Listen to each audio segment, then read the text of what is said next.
Hello students, in previous class I explained types of computers and types of languages. In this class I will explain different types of softwares and memory measurement.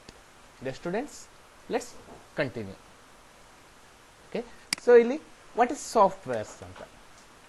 Okay, software is a set of program that manage and controls the physical components of a computer system. The students, so ಇಲ್ಲಿ software ಅಂದರೆ ಏನು ಹೇಳಿ, ಕಂಪ್ಯೂಟರನ್ನು manage ಮಾಡುವಂಥದ್ದು. ಅಂದರೆ ಈಗ user ಪ್ರೋಗ್ರಾಮ್ಸ್ಗಳನ್ನು ಅಥವಾ ಹಾರ್ಡ್ವೇರ್ಗಳನ್ನು manage ಮಾಡ್ಕೋತಾ ಹೋಗುವಂಥದ್ದಕ್ಕೆ ಏನಂತೀವಿ, ಸಾಫ್ಟ್ವೇರ್ ಅಂತ ಹೇಳ್ತೀವಿ. ಸೊ ಇದರಲ್ಲಿ there are two types of softwares. Okay, ಒಂದು system software, another application softwares ಅಂತ.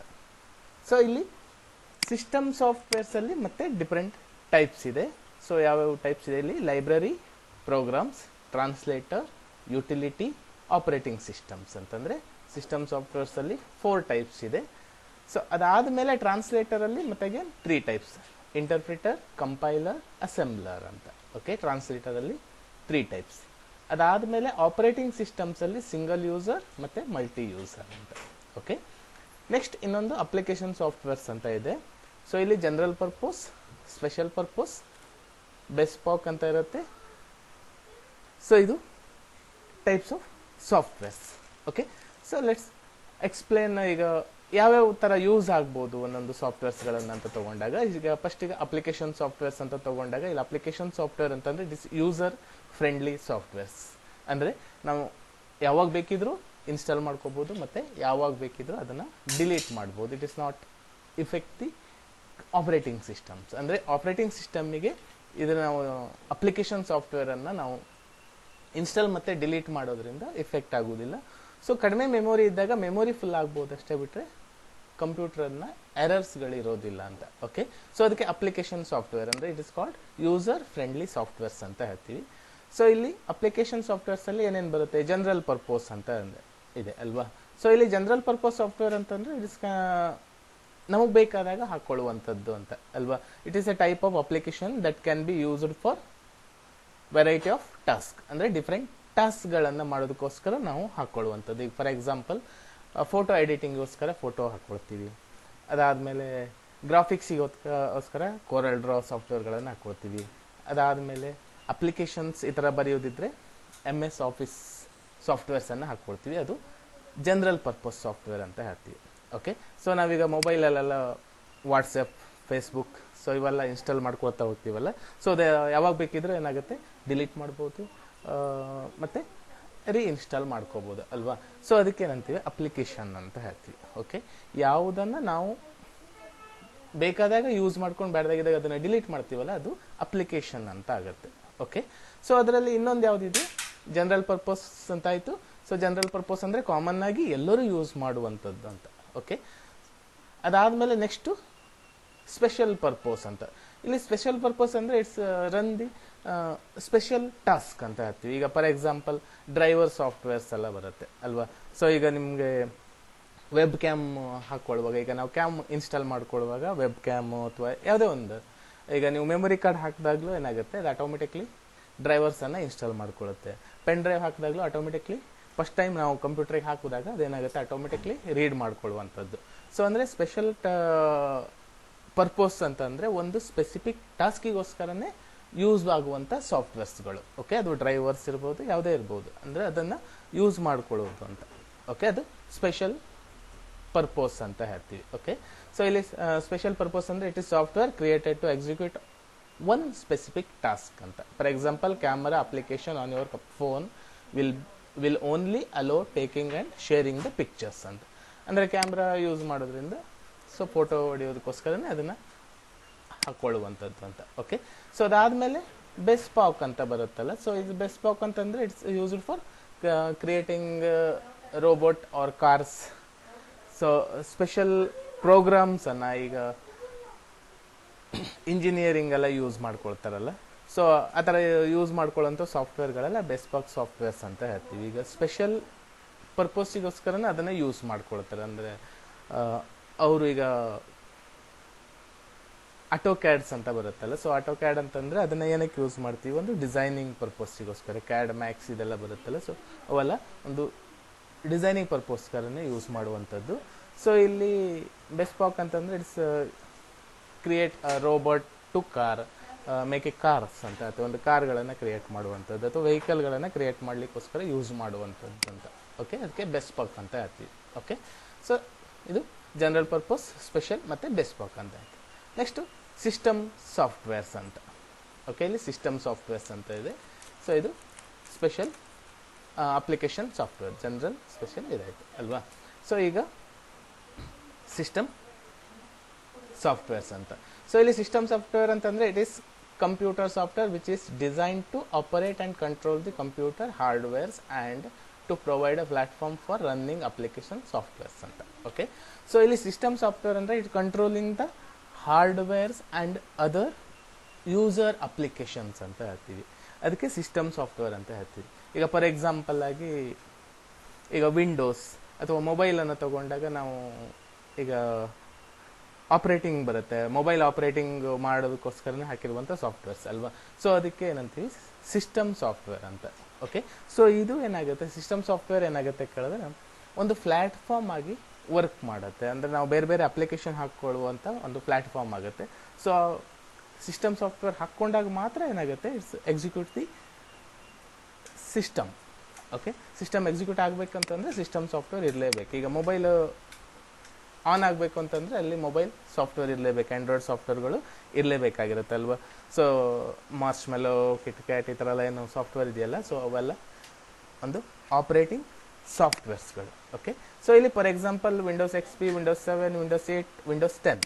ಓಕೆ, ಇದು ಸಿಸ್ಟಮ್ ಸಾಫ್ಟ್ವೇರಿಗೆ ಎಕ್ಸಾಂಪಲ್. ಓಕೆ, ಸೊ ಅದಾದಮೇಲೆ ಅದರೊಳಗಡೆ ಏನು ಬರುತ್ತೆ ಸಿಸ್ಟಮ್ ಸಾಫ್ಟ್ವೇರಲ್ಲಿ, ಲೈಬ್ರರಿ ಪ್ರೋಗ್ರಾಮ್ಸ್ ಅಂತ ಹೇಳ್ತೀವಿ ಅಲ್ವಾ.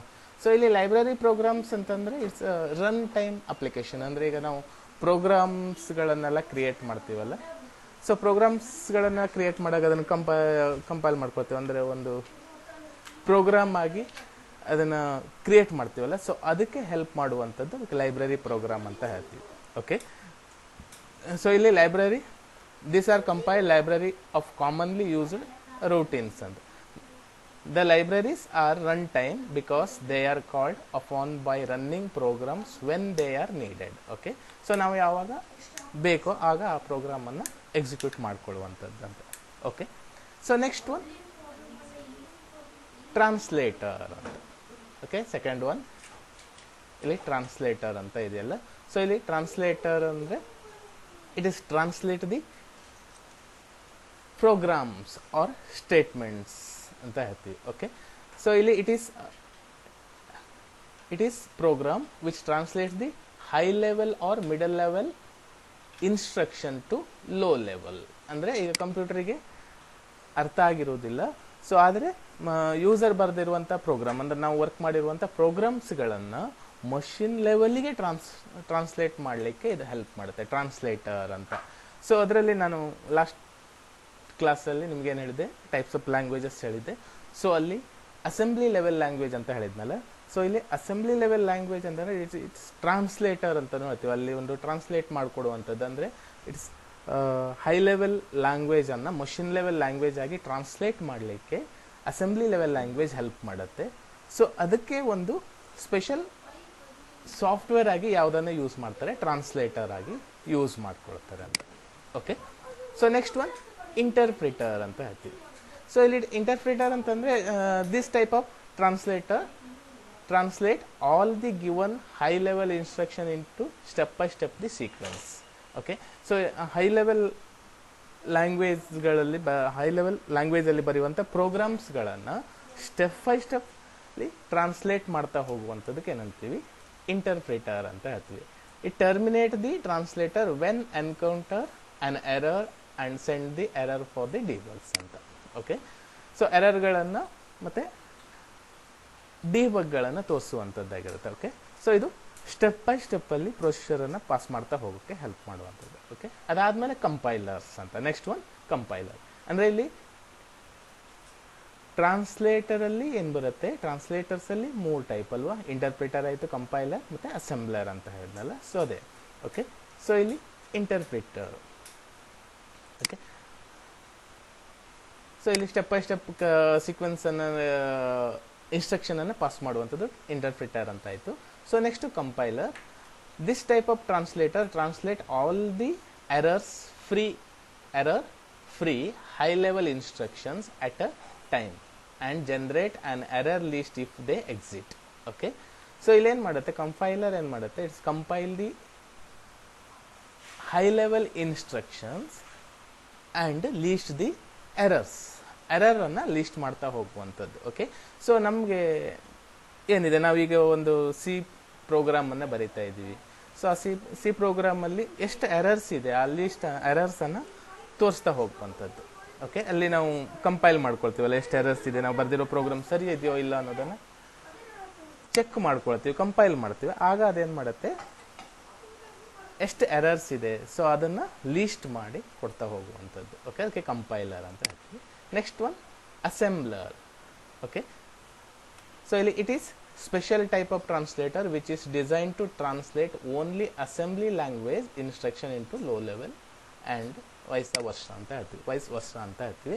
ಸೊ ಇಲ್ಲಿ it is special type of translator. Assembler ಅಂತ ನಾನು ಟೈಪ್ಸ್ ಆಫ್ ಲ್ಯಾಂಗ್ವೇಜ್ ಲಾಸ್ಟ್ ಕ್ಲಾಸಲ್ಲಿ ಹೇಳಿದ್ನಲ್ಲ, ಸೊ ಅದರಲ್ಲಿ ಅಸೆಂಬ್ಲಿ ಲ್ಯಾಂಗ್ವೇಜ್ ಅಂತ ಹೇಳಿದ್ದೆ ಅಲ್ವಾ. ಸೊ ಅಂದರೆ ಮಿಡಲ್ ಲೆವೆಲ್ ಲ್ಯಾಂಗ್ವೇಜ್ಗೆ ಅಸೆಂಬ್ಲಿ ಲೆವೆಲ್ ಅಂತ ಹೇಳ್ತೀವಲ್ಲ, ಸೊ ಅದು ಸ್ಪೆಷಲ್ ಆಗಿ ಏನು ಮಾಡುತ್ತೆ, ಇನ್ಸ್ಟ್ರಕ್ಷನನ್ನು ಮಷಿನ್ ಲೆವೆಲ್ಲಿಗೆ ಟ್ರಾನ್ಸ್ಲೇಟ್ ಮಾಡಿಕೊಡ್ಲಿಕ್ಕೆ ಹೆಲ್ಪ್ ಆಗುತ್ತೆ ಅಂತ. ಓಕೆ, ಅದಕ್ಕೆ ಅಸೆಂಬ್ಲರ್ ಅಂತ ಹೇಳ್ತೀವಿ. ಓಕೆ, ಸೊ ಇದು ಟ್ರಾನ್ಸ್ಲೇಟರ್. ನೆಕ್ಸ್ಟ್ ಇನ್ನೊಂದು ಯುಟಿಲಿಟಿ ಪ್ರೋಗ್ರಾಮ್ಸ್ ಅಂತ ಇದೆ. ಸೊ ಇಲ್ಲಿ ಯುಟಿಲಿಟಿ ಪ್ರೋಗ್ರಾಮ್ಸ್ ಅಂತಂದರೆ it is these are the software which is design to help analyse, configure, optimise and maintain a computer system. It is type of system software which has very specific tasks to perform related to the work of the computer. For example, antivirus ಅಂತ. Okay, so ಇಲ್ಲಿ ಸಿಸ್ಟಮಲ್ಲಿರುವಂಥ ವೈರಸ್ಗಳನ್ನು ಅಥವಾ any ಒಂದು ಎರರ್ಸ್ಗಳನ್ನು ತೆಗೆಯುವಂಥ ಒಂದು ಪ್ರೋಗ್ರಾಮಿಗೆ ನಾವೇನಂತ ಹೇಳ್ತೀವಿ, utility programs ಅಂತ ಹೇಳ್ತೀವಿ. Okay, so ಇದು ಏನು ಮಾಡುತ್ತೆ, ಅನಲೈಸ್ ಮಾಡುತ್ತೆ, ಕಾನ್ಫಿಗರ್, ಆಪ್ಟಿಮೈಸ್, ಮೈಂಟೈನ್ ಅ ಕಂಪ್ಯೂಟರ್ ಸಿಸ್ಟಮ್ ಅಂತ ಹೇಳ್ತೀವಿ. ಅಂದರೆ ಈಗ ನಾವು ಏನೋ ಒಂದು ಅಪ್ಲಿಕೇಶನನ್ನು ಡಿಲೀಟ್ ಮಾಡುವಾಗ ಏನು ಮಾಡಿದ್ವಿ,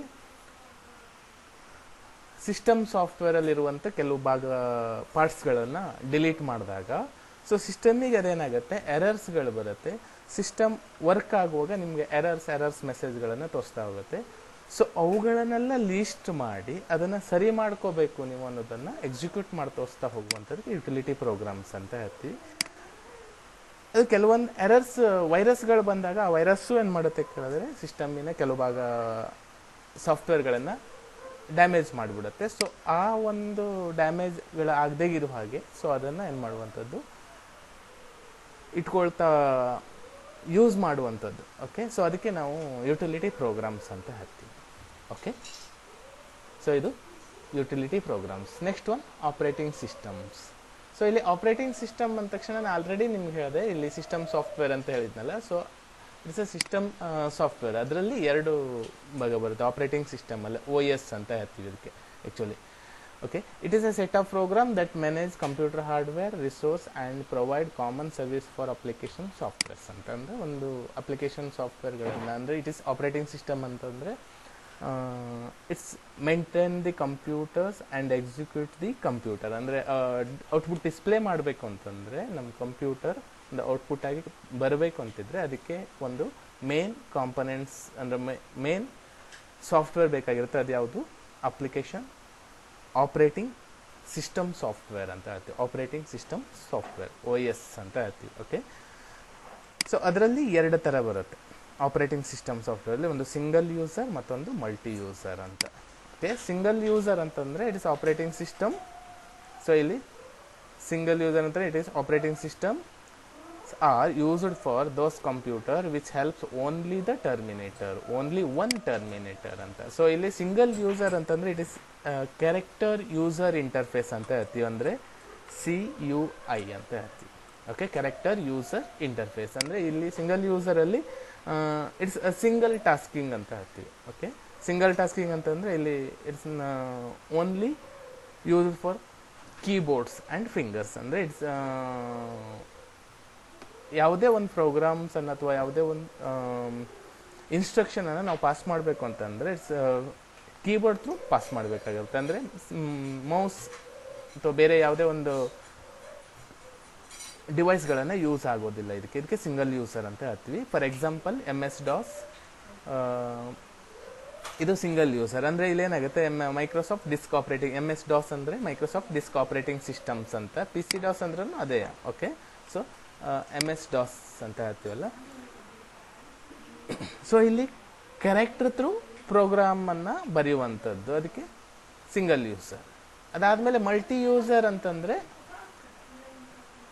ಇಲ್ಲಿ ಮಲ್ಟಿಪಲ್ ಟಾಸ್ಕಿಂಗ್ ಅಂತ ಹೇಳ್ತೀವಿ. ಮಲ್ಟಿ ಟಾಸ್ಕಿಂಗ್ ಅಂತ ಅಂದರೆ ಒಂದು ಪ್ರೋಗ್ರಾಮ್ ಜೊತೆಗೆ ಇನ್ನೊಂದು ಪ್ರೋಗ್ರಾಮನ್ನು ನಾವು ನೋಡ್ಕೊತಾ ಹೋಗ್ಬೋದು, ಅಂದರೆ ಓಪನ್ ಮಾಡ್ಕೊಳ್ತಾ ಹೋಗ್ಬೋದು.